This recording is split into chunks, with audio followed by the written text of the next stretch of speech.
Write a subroutine to read 100 byte record from input device. So in this program, we had to read from an input device, maybe for example F1, 100 byte of record, not a single byte, 100 bytes, and store it into a memory location. So directly it will be reading to the accumulator. RD instruction will be reading to the accumulator, and then from the accumulator it has to be stored into the memory. So write a subroutine means subroutines are similar to functions. This code we had to write inside the subroutine. So we can write it as JSUB.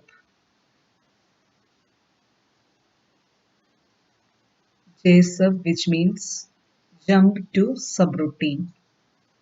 JSUB. The subroutine name I am giving it as read. JSUB read. Then after some lines, I'm writing the subroutine over here. Read. This is the name of the subroutine, which is a user given name. And dots in this SIC or SICXC are comments. So here more than 1 byte is there. To store more than 1 byte, we have to again use an array. So we have to use the indexing. So here is the subroutine LDX 0. Index register, I am initializing the value as 0. Then it is reading from the input device. So I had to check whether the input device is ready using the instruction TD, test device. Test input device, I am giving the name as indev, input device. These are all user given names. TD input device. If equal to flag is set means the device is not ready. So we have to wait. So JEQ and label I am giving R loop. So the equal to flag is set means this jump equal to R loop, that label, it will jump to that label and this waiting continues. If the device is ready, I have to read from the device. Once the device is ready, RD input device, reading from the input device. The read instruction reads only 1 byte at a time. It will automatically go to the accumulator. So RD input device, it will read the 1 byte and we have to store that byte into a memory location. STCH, store character from the accumulator, naming the memory location as record. So this record should have 100 bytes memory reserved for it.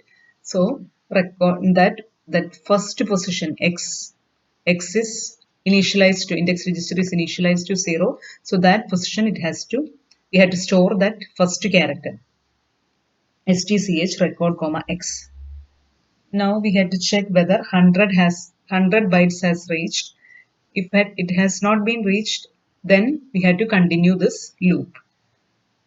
So for checking that one, we can use the instruction TIX. So instead of TIX, we can use compare instruction also.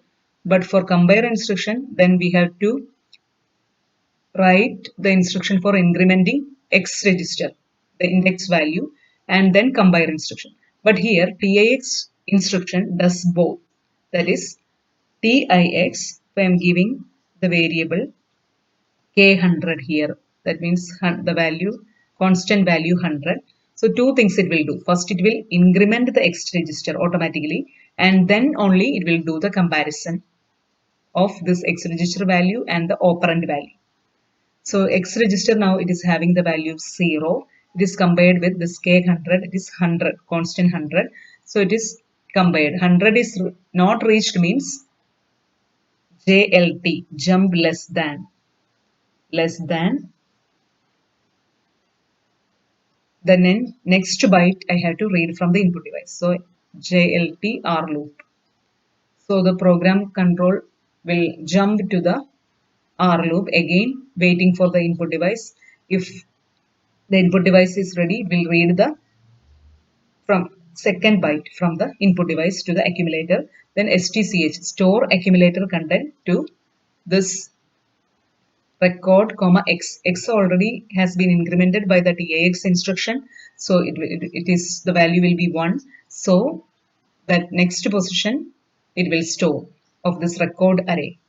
Then again this loop continues. Once 100 is reached, it will exit from the loop. So that is the program. So once it is exit from the loop means, so here we are writing it as a subroutine j sub, so it should have a return statement which is r sub. R sub do not have any operands. It's like return statements in functions.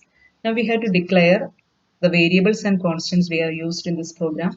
So here we can see what are the variables. 0 is, I have used the constant 0.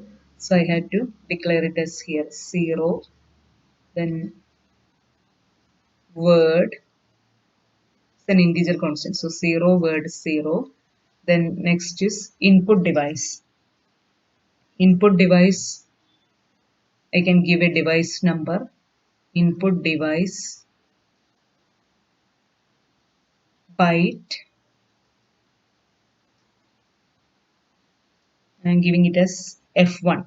So it is hex value, that is why I give it as XF1 input device. Then record. Record is another variable which I have used. So record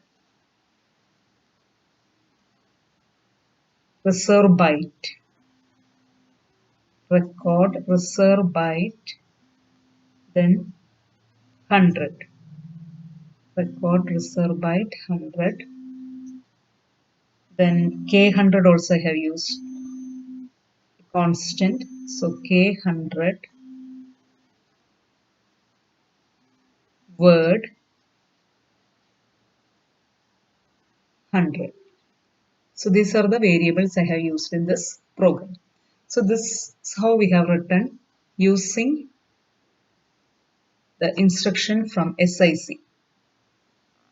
Since I have written the program using SIC. Same program I can write using SIC XC.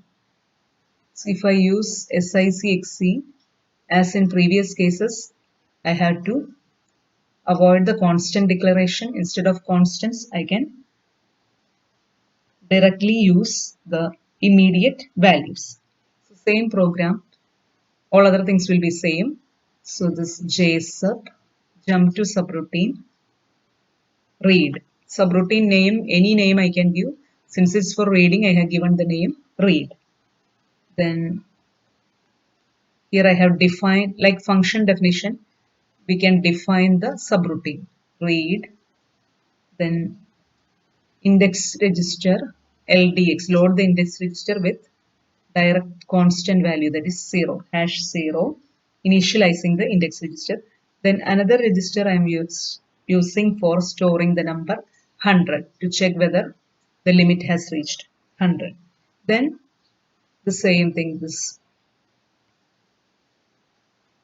tested the input device, TD input device JEQ, jump equal to, which means equal to flag is set, means the device is not ready. So I had to wait. So here I am using one label and jump to that label, R loop, JEQ R loop. Then once the device is ready, then less than flag is set, then I can read from the device, RD input device, RD input device. Then the data read from the input device, 1 byte of data is read from the input device and it will stored in the accumulator, loaded to the accumulator, and then I have to store the accumulator content, that data, into another memory location called record. The name I am using here is record. 1 byte of data I am storing. So it will be in the first position. The x value is initialized to 0, the indexing value. So record comma x. So it is in the 0th position of that record array. The first byte is stored.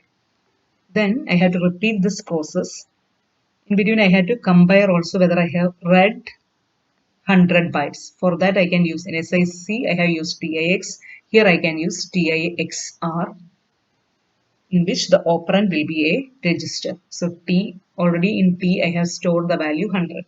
So this instruction will increment the X register value, and that is the index value, and then compare it with the value of the operand.